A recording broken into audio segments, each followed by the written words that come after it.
Hey everybody, welcome to another episode of Windshield Time, the podcast where we help you use your windshield time to turn learning into earning. Windshield Time is brought to you by Service Excellence. Today, Chris Elmore. I am joined by Harold James Walker Jr., also affectionately known as J-Dub, which I christened him with that name. On this episode of the podcast, is it a vodcast yet? Or still a podcast? Nope. Podcast. On this episode of the podcast, we're going to be talking about disc profile and how that plays into objection handling. So, here we go.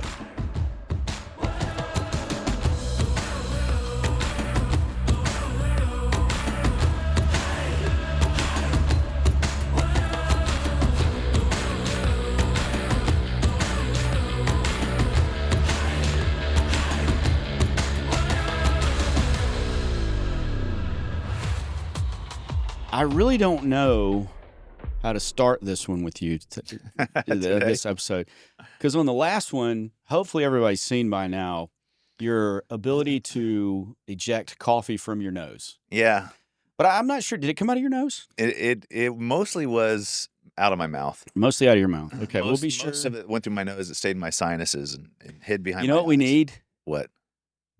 We need to make that is it a GIF or a GIF? I What think would it's you a GIF. say? I think Alex called it GIF. GIF. Alex, Yes. is it a GIF or a GIF? He said definitely a GIF. Definitely. Definitely. He Gotcha. declared, it was declarative That's right. that it's a GIF. There we are. I guess GIF would confuse you with peanut butter. Well, you guess. Yeah. Confusingly Graphics. similar. Yeah, there you go. So it's a GIF. Graphics interchange format or something like that. Listen to you. I know, right? I've always said it GIF, but then Alex told me otherwise. He declared. Declared. There was no room for argument or There wasn't. debate. He was It certain. wasn't even like, I think it's GIF. Certitude, or I'm even afraid not I even- feel like it could be GIF. Or not even, I'm pretty sure it's GIF. Yeah, I think that the Definitely general GIF. consensus, he's like, it is GIF. Definitely GIF. Sure. We need to make that a GIF so that we can use it in our advertising. Done. And it could be like, raised ticket average is 40%. That's good. It could be, The thing was, it was closing rates in the 60s. It was. It was as pure of a spit take as I've ever had. It was not on purpose at all. Man, I got to get this to Joshua because we got to get that to Joshua because I got some great ideas now. Oh. You could have a testimonial from a student that came to one of our workshops. Yeah, I came to the workshop and I went back and I sold a $25,000 job on my first call. That's it, man. What? We got some traction with That's this. gold. This is viral. That's going to be gold. Hashtag awesome. J-Dub ruins podcast. You almost did it again. Oh, man. We got to stop. Okay. Yeah. So on this, we've done several episodes on handling specific objections. And if I do say so myself, we have pontificated in a brilliant manner. Yeah. And I do say so myself, so Right. whatever. But today we're going to talk about not specific objections necessarily, but we're going to talk about profiles. Personality profiles. I'm holding up how they the object. disc profile chart, and it's for driver, influencer, stable, and compliant. We've got 14, 1, 2, 3, 4, 5, 6, 7, 8. Yeah, 14 traits down here on the side. And then the trait for that particular profile across on this chart I'm showing you. Now, if you train with us, you've got this, you've seen this. We refer to it all the time. And really, the top three, demeanor, pace, and conversation.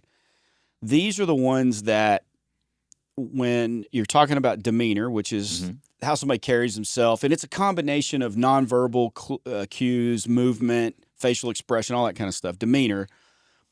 And then pace, which is speed. Really, it's kind of, are they real jerky and fast in their motions? Are they slow and deliberate? And also their words, are they slow and deliberate in their speech? Are they, do they talk fast? Do they talk slow? And then conversation is the third one. And that refers to the amount of words they use. Do they use a lot, a little? Do they use details? Do they gloss over the details? Yeah. Technical, all this. Is it really direct, straight to the point? Or does it meander and wander? Is it mousy, I guess you'd say? Is it loud and boisterous? Those kind of things. And so those three traits, demeanor, pace, and conversation, are the things that you can use to start to identify somebody's profile, right? What are you laughing at boisterous? No, I just... Mousy? No, I was laughing at the spit take. Still? I know. Keep going. Keep going. I'm done. It was awesome. I'm past it. It was awesome. I mean, it's been days. I know. Since it happened. I know. Wink, wink. So when you're trying to figure out who somebody is, right? This is kind of that surface level indicator that you can go deeper with. And so I have found, probably as taught by you at some point, it's sometimes easier to determine what somebody is not. Sure, yeah. Than it is to isolate what they are. But we inevitably have the conversations, oh, he's this, or oh, look at that person, they're like that. And you're usually judging off demeanor, pace, and conversation. And you could, rather than saying, oh, I know he's a D, allow yourself to say, what is he not? Oh, he's not a D, he's not a C, he's either an I or an S. Yes. And now I can start to pull those in. Yeah. Right? And so when you're trying to identify someone's profile, it's more about a process of elimination than it is about a process of Selection, yes. So that was pretty good. That was good. That was like back and forth. We could do it. No, never mind. We'll keep moving. So for each of the personality profiles, and if you train with us, you've heard this many times, but you can always hear it again. When we're talking about personality profiles, the demeanor, pace, and conversation tell you what they are. The next 11 traits are kind of do's and don'ts, wills and won'ts. Do's and don'ts for you, do's and don'ts for them, or do's and don'ts for you, but wills and won'ts for them. And that's how I explain it. Now, a basic understanding of profile will help you in general with communication, and it doesn't matter where you're at. If you're in a position where you are speaking to someone for more than a minute or two, and there are open-ended questions involved in this conversation, you're going to nail someone's profile. So CSRs can also use demeanor, pace, and conversation to identify the profile of the person on the phone. Technicians, when you're or in-home salespeople, if the software you use records the incoming call to set up the service or appointment, you can listen to that and you can determine to start eliminating profiles. To be fair, though, there's a place of where a lot of technicians, when I talk about this, will say the person that I encountered in person was different in how they talked to me than they were on the phone. Okay. And so then we start natural versus adaptive. Then we start getting to natural versus adaptive personalities, and that's different. And basically what it means is that everybody has a certain mix of driver, influencer, stable, and compliant at different levels naturally. And the natural environment is when they're comfortable, they don't feel like they're being judged, they don't have to really worry about their behavior. So they're in a very comfortable setting. The adaptive is when they think they're being judged or watched, or they have to anxious, they have to be mindful of their behavior. Well, I find that in anxiety situations, high stress situations, they always run back to their natural. And here's an illustration of that. I always use the elevator example. Yeah. You get an elevator with four strangers, there's an elevator with four strangers and they don't know each other, a D, an I, an S, and a C. The D is normally going to stand in front of the controls because they want to be in control. Sure. The I will get in next and they want to stand at the front of the elevator because they didn't make it to the controls, which we all know is the most prestigious place to be. Of course. They're taking the next best one. They're going to be watching people as they come in. They're already looking at the D to see how they're dressed and the watch they're wearing or whatever else. And then the C is going to get on next because the S won't let they're going to be the last one on. So the C will get on next. The C is going to stand as close as possible to the controls, which is right behind the D as you're looking at the control panel. And the S is going to come on and make sure they stay out of everybody's way and get into the only place left. Sure. So that is natural style stuff there. Now, if someone struck up a conversation, they would probably all be mindful of their situation and they would probably change a little bit.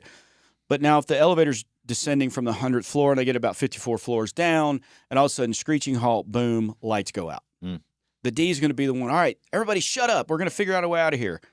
The I is probably going to go, ooh, this is scary, trying to make a joke out of it. The S is going to be, is everybody okay? Is everybody okay? The C is, I was looking at the elevator certificate and it says we're significantly close to the weight limit or whatever, or these things always have a hatch. Or grab the telephone. It's always hooked to go to blah, blah, blah, blah, whatever. See, that's a high-stress situation, and that's their natural Default state they go back to natural. Yeah. With you. So what does all this mean for you? Well, from a communication standpoint, my favorite quote about this is Nelson Mandela, and I always butcher it. But I think he said, if you speak to a man in a language, he understands, it goes to his head. It goes to his head. If you speak to him in his native tongue, in his own language, it goes to his heart. Yeah. Right? So the way I look at it is when we communicate in general without being conscious of somebody's profile, we're speaking to them in a language they understand. Mm-hmm. But speaking to them in their own language is adapting our communication to the way they need to receive it based on their profile, based on their dominant profile trait. Right. And so, for instance, if you're dealing with depending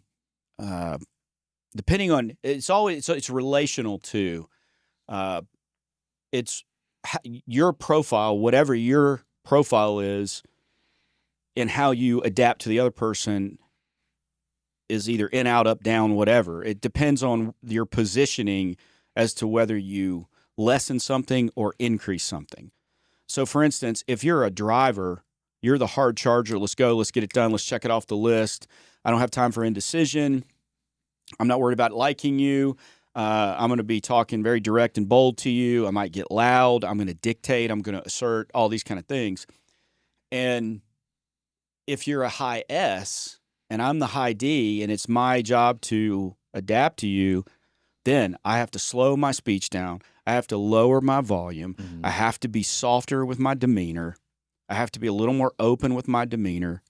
I can't be go, go, go, go. Let's get this done. Come on. We got a task to take care of. And it's worth noting that high Ds see problems first. Influencers see people first. Stables see pace, pull with an even strain first. And compliance see process first. So if you think of the elevator example, driver is, everybody shut up. We're going to figure out a way out of here. They're working the problem, right? The I is people. Let me kind of cut the tension here. Break the mood, yeah. And, be funny. The S's are about pace. Is everybody okay? Did anybody get upset by that? Get off their pace. And the compliant is, we need to open the phone box and grab the phone and report this, Process. So it's helpful to understand that kind of thing. It's helpful to know when you see somebody like that. And just for a refresher, if you go to, and I always like the arrival at the house as a way to help you. If you've listened to the call and you've already eliminated some profiles, then when you arrive at the house and how they interact with you in your introduction is going to help you further eliminate, and then you're going to seek to confirm with your first open-ended question when you either start at the thermostat or the affected area or the affected device. Or if you're in-home sales professional, you're probably going to start maybe sitting down, kitchen table, whatever. Right. So that's going to help us determine that.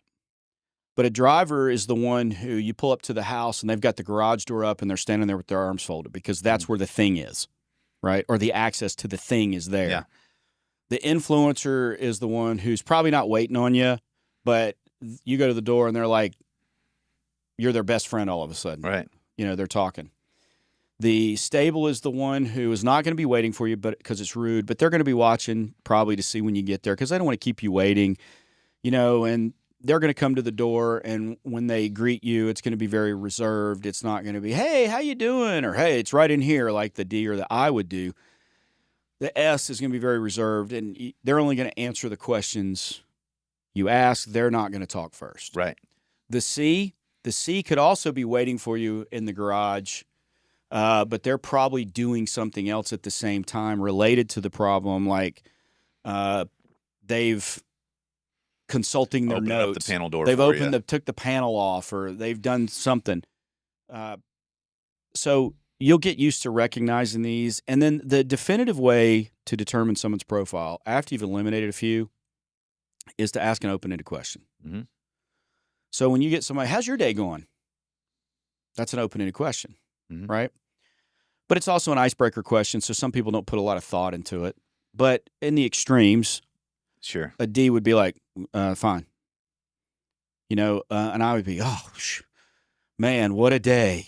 I had this and this and this. An S would be, it's going okay. Or it's going fine.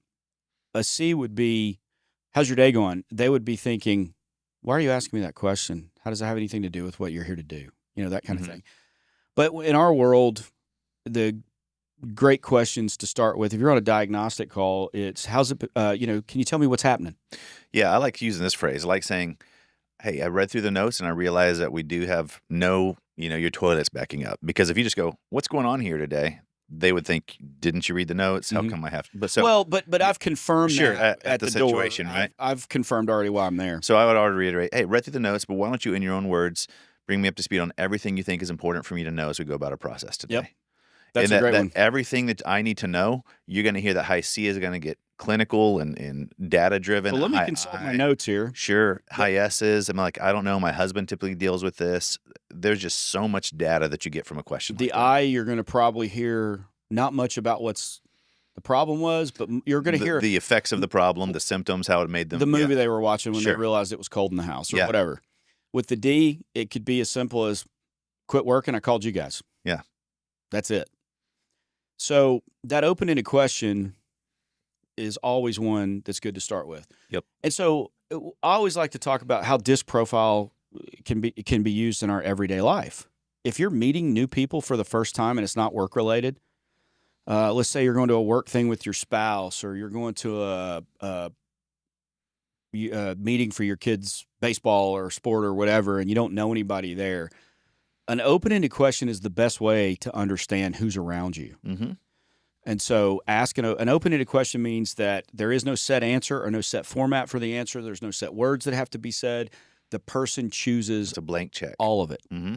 They choose basically the pace and conversation they're going to use, which is going to help you understand what their dominant profile trait is. And then if you want to build a relationship with them, we have form. And there's DISC profiles that predominate towards a different FORM relationships. This is a different F word than the one you dropped in church. I just want to say. It is. So family, occupation, recreation, material objects. Yep. Most people want to talk about those kind of things. So who goes to high family? That's going to be the S. S is my family, my dogs, my pictures, my ever else. Material possessions. Who's material possessions? That's going to be my eyes. My eyes. I got the cool truck, the lift the kit. Harley. We have recreation is often, it's a little bit more, but you've got guys that are high C, hobby. They really like working on things like that. High C's, they tie their own flies. Yeah. And then occupation can be for high D's, to where often they don't want to talk about a whole bunch of stuff, talk about problems, but they're often by occupation defined as problem solvers. Yeah. They're executives, they are police officers. And so if you validate their occupation, tell me about your time in the Army. Wow, you went to Johns Hopkins. Thank you for your service, officer. That really connects with them in a personal way. It does. DIS and CFORM. And so we've been talking about objection handling, and we want to address profile just in a broad way and how it determines objection handling. Let me say this from the start. Well, from 17 minutes in, let me say this, that a driver, no one profile is always going to do one objection or a group of objection. That is not it at all. We're going to talk about tendencies that we've seen that fit profiles. We're going to talk about tendencies. And I like to describe it like this. When we're talking about profile, when we're talking about how to handle objections and we're running through scenarios and things like this is like watching game film. Mm-hmm. If you're on a football team or whatever, you're watching game film. Or if you're a baseball player and you're watching film of another pitcher that you might face or whatever, like the pros do. Any athlete who watches their competition, they are not looking for this is a lock that they're going to do. They're going to run this play on 3rd down and 7 every single time. They're not looking for that. It's that they have a great running back, and when they're in short yardage situation, typically it's going to be a handoff. They tend to have a tendency to do this, right? Or they don't have a very mobile quarterback. Right. So we know, or their tendency is going to be when they get in those crowded situations, it's going to be a handoff. Right. Rather than from the shotgun, it's going to be a pass. It's probably not going to happen. So we're looking at tendencies. And so this is like watching game film. This is like running simulations to groove muscle memory in certain situations. But when we talk about this, we're talking about tendencies. We're not talking about certainties. Ooh. Okay, so it's never a high D is always going to give you this objection. Now, on our chart, we have how they make decisions, and how they make decisions will tend to inform their tendencies on objections, right? So when we look at this and we said, okay, let's take the 5 common objection forms, talk to my spouse, think about it. It's too expensive. I can't afford it. Multiple bids or second opinion. Yeah. When we take those, STEAM, or maybe meets, or if you're into anagrams, teams, or teams if you're into anagrams, or is that tames, right? Could be tames. Oh, look who's been Stame. playing. Look who's been playing Wordle, guys. Wordle. Look who's been playing Wordle or Word Up. James Walker, everybody. So when we think about those, and we think about just on the face of it, the objections, the literal words of the objection, you can start to be pulled in a direction based on profile. Okay. So a driver, they fear loss of control. Okay. They want to be in charge. Now, knowing that about a driver, what objection are their tendency is going to be? You're probably not going to get that objection first. I would think significant other or spouse. Yeah, they're probably not going to defer to their spouse. Now, we talk about any of those objections could be smoke screens, but if you're talking about a high D usually is not going to defer to anyone else. They may give you think about it. They may give you other other bids, second opinions, because they just don't believe you. And they could give you money objections. But again, it's not that you'll never hear, I need to talk to my spouse. Because for a high D, if you do get that, it probably means their spouse is a higher D. It could be. Yeah. It could be.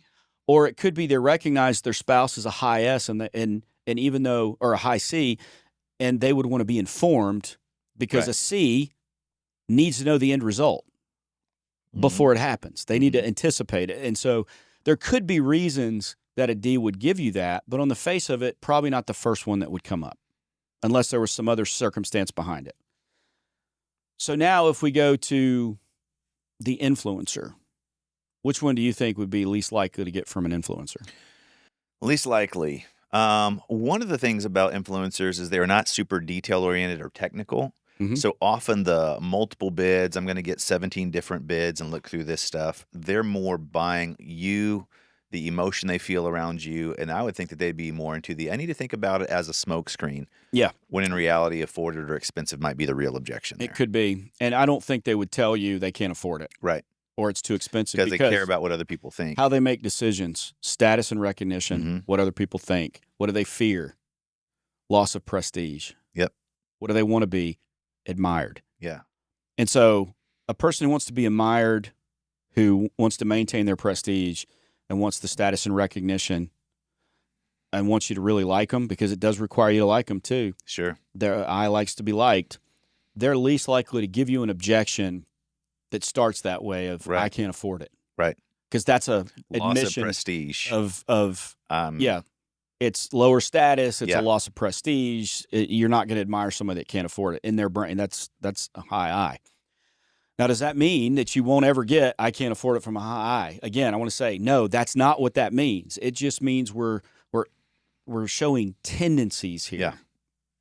Because when you go into a situation like this, being prepared, every little percentage point you can gain of better preparedness to handle objections is going to help you. And so just like in a football team, if they know that the third string, I don't know about much. I know about football, but which one is the one that's the blindside guy? Tackle, left tackle. The left tackle for a right-handed quarterback, right? Because he's got his back to that guy, to any defenders coming in. If they know the third string guy's playing that side and he's weak, they're going to have a tendency to double team anybody on that side. Block off the running back. Yeah, it's going to maybe leave a hole somewhere else. So that's going to be their tendency that time, but it doesn't mean it will be that every time. And if you assume it's going to be like that every time, you're going to get beat. Right. Same thing here. If you assume an influencer is never going to tell you that they're never going to say, I need other bids, or I want a second opinion, or I can't afford it, then you're losing. Right. So we can't think that. But what we can do is prepare, yes, right? Yeah. We can prepare for the fact that, okay, I'm thinking more as I go. I'm taking all inputs and observations, and I'm molding what that final picture is going to look like. Yeah. Okay. Just like, again, the football team, third string guy is left tackle, and they've been double teaming about every third play from scrimmage. They've been double teaming the defensive end. The defensive end, and you've been putting your best guy there, right? Well, the one time you don't put your best guy there, they don't double team. But why didn't you put your best guy there? Well, you probably saw something else. Maybe they were in the shotgun. Or maybe the guy was under center with two running backs behind him, which is very likely going to be a handoff with a blocker, right? So the quarterback's not going to have a lot of time, so you don't need to double team the best guy because you got a third stringer over there, because the quarterback's not going to hold the ball more than a split second. Right. And so there's all these tendencies that go into when you watch game film and you figure tendencies. All this input goes into how you ultimately handle an objection and what objection you think you'll ultimately get. Right. So then we talk about the stable. With the stable, there's one objection that stands out that it's very likely you'll get in a situation where they're the only person there. Yeah, always a spouse, somebody else, significant other. I need to talk to somebody. Their question is who needs to be involved. And so if you can't answer that question, both about yourself and about the people that they care about affecting, then you're playing from behind. You got to get ahead of that one. Yeah, and an S is going to be more reserved, so they're unlikely to show vulnerability purposefully. They're unlikely to give you a declarative objection, as we've talked about. That's too expensive. That's declarative. You're commenting on somebody else's stuff, right? If you're giving that's too expensive, that's like a smack in the face on pricing or something, or value, even if you just or say, trust. I need a second opinion. You're Same thing. They hate confrontation, right? Yeah. So that's a judgment call in their mind. They're going to tell you need to think about it. Yep. Typically. Yeah, typically. Or an S is going to need to think about it or talk to their spouse. An S is more likely to give you those stiff arm retreat, give me some space objections, less likely to give you declarative objections. And then we get to the C. The high C, in my opinion, will tell you exactly what the objection is. The high C hardly ever obfuscates or gives you a smokescreen. They'll often do it before you even start talking. Exactly right. I just remember a call I was on in California, and we went to these people's house, and they had a really old. They had a system that was 25 years old that I hadn't seen in 25 years. Wow.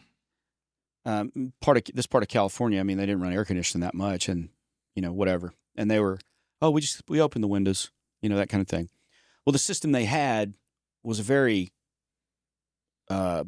inefficient design that was only put out for a very short amount of time.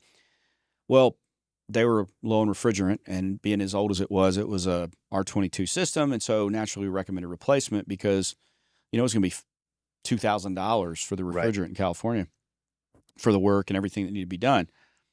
And so the wife was there. She was a high S.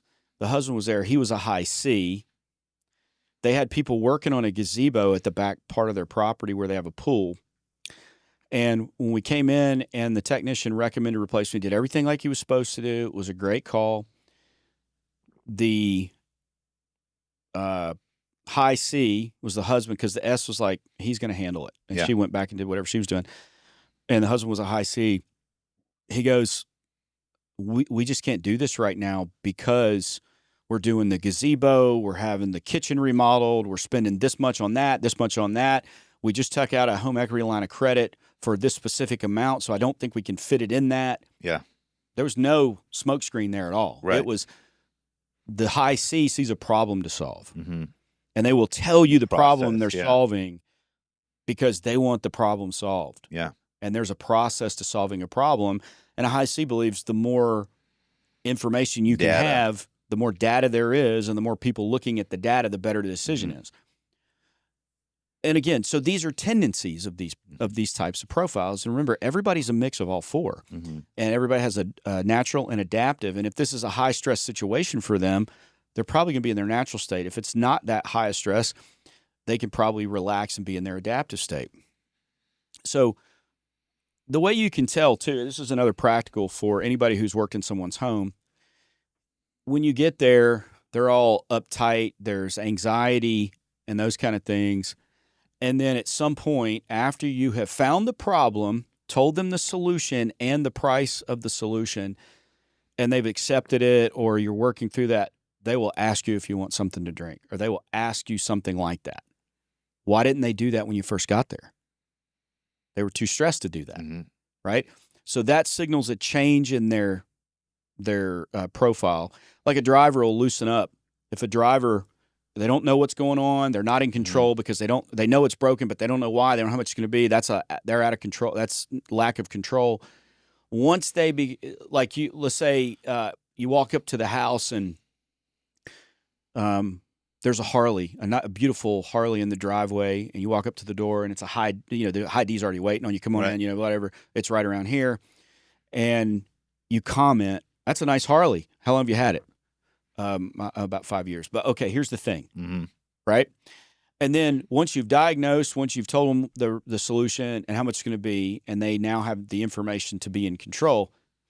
So yeah, you were asking about the Harley. I bought that 5 years ago, and this, that, and they'll tell you the story. Sure. And that's a signal that's changed. Right.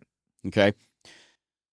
And so, and it may be a better way to look at it is that everything in their natural state when their stress is heightened, Yeah. and when they relaxed, Just the volume turns down. The volume turns down. Exactly right. That's a good way to say it. See, I mean, J-Dub I doesn't do always bring ruin something. I podcasts. don't always.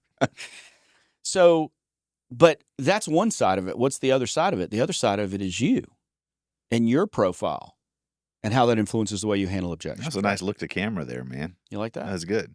Break the fourth wall? You. So the other side is you. Only you can handle objections. So, yeah, the other side of it's you. So what's your profile? So as a high C, there's a process. Because here's the reality of it is most technical people are high SC. There's some version of a high S or high C or both. Professional, service technician. Yeah. High S, high C. There you go. And most in-home salespeople tend to be D's, I's. Mhm. Right? Because they're not worried about the technical stuff. Their job is to educate, inform, and sell. Whereas the technician's job is to troubleshoot, diagnose, solve the problem. And so it's very natural that S's and SC combinations gravitate towards technical trades, and the DIs gravitate towards more sales parts of it, more performance type stuff, and those kind of things. And if you're I was just working with a technician yesterday. He's a high C. He actually is we call him schizophrenic, high D, high C. We were looking at his motivators, and he has a super high theoretical. He loves to learn, loves all the information, 88 on that, low on altruist. And I said, I bet you start talking the high D's ear off. We asked him, which profile do you have the hardest time with? Yeah. He's like, I always have a hard time with Most D's. technicians say D's. I said, your problem is probably that you start getting real technical. The high D makes a decision before you're able to give him what you think is enough information to have a decision to be made. And by him shortchanging your process, you feel it invalidates your expertise. Yes. And you get frustrated with him and you shut down. That's exactly what happened. And he's like, yeah, that's me. Well, I can tell you that one of our exercises we do with training is we talk about profiles and knowing your profile, and then which profile do you find hardest to deal with. And I would say 75% of the time technicians say high D profiles. Mhm. And what they say they're jerks, Mm-hmm. Well, it's just because you're not adapting, Right. and it doesn't mean you become a jerk too. It just means you adapt to, you're speaking to them in a language they understand. It's going to their head, Right. but you adapt to their profile. Then you're speaking to them in their own language, and it goes to their heart, even though most people think high Ds don't have a heart. Well, and high Ds don't need the same information that high No. Cs need to make a decision. They And need that you less. see. They need less. They'll make a decision. You walk into a high D, hey, Mike, we have an 18-year-old system. Do I need a new one? Well, it actually depends on, just tell me. Do you think I need a new one? There's a chance. How much does a new one cost? and they're making decisions within the first 3 seconds, and you're trying to expound on all this other information that they might find superfluous. You're trying to follow process. And that's where you need to educate. You need to actually ask a good question. Hey, if we're able to kind of find out a couple of things, it's going to help us know whether or not, right? So they need to seed CEDE control to you, and you need to ask a question that allows them to do that. That's a little word that became a big word when James spelled it out. That's it. That's it. Yeah. Not SEED. But CEDE. Okay, well, that's good. But now specifically, let's get to, because you have to adapt. Your introduction is not quite, you don't know how to adapt quite yet when you do your introduction. There are certain clues, like the driver will be standing with their arms crossed at the garage with the garage door up and everything out of the way already, waiting on you. So, yeah, you're probably dealing with a high D, so you'd probably want to shorten things up. But really where the adaptation takes place, Adaptation. Yeah. You put the emphasis on the right syllable there. I was going to put it on the wrong syllable. So the adaptation happens after you've asked the open-ended question. So can you tell me in as much detail what's going on? I've seen the notes, et cetera, and tell me in your words what's happening. Or how's the system been working for you? When you do those things, you can pin down the profile, and then the adaptation takes place from that point forward. And I've worked with guys who say, well, wait a minute. Like, what if they're a high D, but then they become like a high I in between? And I say, deal with the profile that's being presented to you. Absolutely. So if they're exhibiting high D, talk in terms of high D. And if they switch to a high C, switch to a high C. Right. So you go with what they're giving you. That's right. And so as we get into handling objections, obviously we follow our process to minimize or eliminate objections. And if you fail to recognize and adapt to profile as you were working your system, then you are leaving a piece out. Sure. And your message won't get completely through the right way. There'll be a little bit of noise to it. Yeah. I can see a glint in your eye, James. What's going on? Are you thinking about your spit take again? I was thinking about that GIF I'm going to be famous. But it's not a GIF. It's a GIF. Sorry. We established that already. Why are we going back to something we talked about 30? I'm adapting my personality profile to the person in front of me. Okay, so we have to remember that disc profile is a part of our process. It should be part of the process if you're in Canada. It has to be part of that because, by the way, there was a 25% tariff on process. No, I shouldn't say that. No political stuff. You know, we're always a joke. We're always up for a 51st state. It's okay. Never mind. Mine wasn't as bad. We love our friends in Canada, and whatever's going on that's just not how people act. So whatever. We're just people. So when you're going through, you have to do that because if you're missing something if you do not, when you go through your process, adapt the profile. Okay. So you are lessening the ability to minimize or eliminate an objection because your message still isn't getting clearly through to the person. There's static in it. They can't hear it clearly, you know? So then when it comes to LEAP, listen, empathize, ask question, problem solve, the way you empathize, the way you communicate, everything changes. Well, not changes. It adapts. It has to adapt. So, for instance, if I was talking to a high D and the objection was, that's too expensive. You know, James, I understand, more than you thought, unexpected. But is it the price or is it what I've recommended? So really short and sweet. Right. And they're going to appreciate that. They're going to hear that well. Right. Whereas if I'm talking to an I, they're like, oh, man, that's really expensive. Oh, man, James, you know, I feel you, man. I feel you. I know that, man, this is out of nowhere. You didn't wake up this morning thinking you're going to have to do this. I get that. But let me ask you, man, is it just that dollar amount or is it, you know, something you don't feel like just doesn't hit you right with the solution? So I just changed up the way I was saying it, you know, and I won't run through all of them for you, but that gives you an insight into how objections have to be handled differently. So if you understand the tendencies of people, and I think you can find this chart on our website. So go find the disc profile chart. If you don't have it, let me know. Yeah. Oh, you're doing it now too. Okay. So give your best one. What? Give your best camera Ferrari or, there you go. Is that El Nino? Small. El Nino, it's Spanish for the Nino. It's like Des Moines. It's French for the Des Moines. Moines. So just like you have to understand the tendencies and you look at this chart, how they make decisions, what they fear, and what they want to be, that's going to inform the objection typically. Yeah. And that's what you have to understand. But see, again, understanding process. When you look at their primary concern for a driver is results and tasks. So as you're talking through things, talk about getting it done. Yeah. You know, always with a high D, quick ask their opinion because they're in control and that deference is going to be important to them. And so by adapting the profile, you're already starting to minimize or eliminate whatever objection they give you. So understand that, but then so understand profiles, understand the traits of the profiles, but also understand your own profile so you know how to adapt early, because adapting early is minimizing and maybe even eliminating objections. And that's what we're after when we're handling objections. When we're trying to understand profile and we're adapting a profile, it's about communication.